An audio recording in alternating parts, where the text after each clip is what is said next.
最近，熊媽媽發現小熊有啲唔尋常。有一日，小熊話功課做晒，但第二日老師就話佢冇交。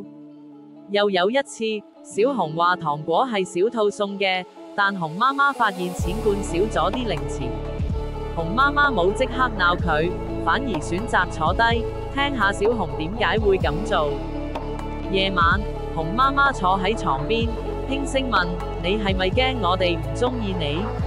小熊紅住眼答：我唔想你哋覺得我蠢，我唔識做啲功課，又驚你哋鬧我。糖果係我自己買嘅，我真係好想食。熊媽媽抱住佢，話講真話唔代表你係壞小熊，反而係你學緊點樣面對困難。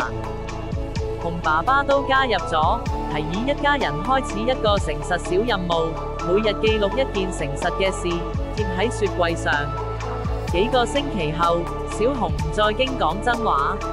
有一日佢話：我打爛咗杯，但我有即刻同老師講，佢話我好勇敢。誠實唔再係一件可怕嘅事，而係一種勇氣。其實，小朋友講大話，唔一定係壞習慣。好多時，佢哋只係喺學習點樣面對壓力、錯誤，甚至係情緒。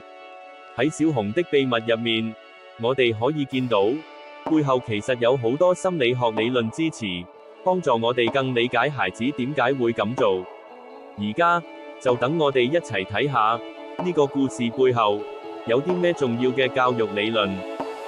第一，發展心理學，奇亞傑嘅認知發展理論，7歲左右嘅小朋友，正處於具體運思期，即係佢哋開始理解邏輯同因果關係，但對抽象概念，例如誠實或者責任，仲未完全掌握。所以，有時佢哋講大話，唔一定係出於惡意，可能只係幻想同現實未分清楚，或者唔知道講咗之後會有咩後果。第二，依附理論 （attachment theory），當小朋友感受到父母無條件嘅接納，就算做錯事，都唔會驚失去愛，佢哋就會更願意講真話。故事入面，熊媽媽冇即刻鬧小熊，而係用溫柔嘅方式去了解佢。熊爸爸亦都支持佢，呢啲都係建立安全依附嘅好例子。第三，正向教養 （positive discipline）， 正向教養強調，用鼓勵代替懲罰，幫助孩子學習負責任。故事入面嘅誠實小任務，就係一種正向強化方法，透過每日一件小事，慢慢培養誠實嘅習慣。第四，社會學習理論 Bandura， 小朋友好多時都係透過觀察大人嚟學習。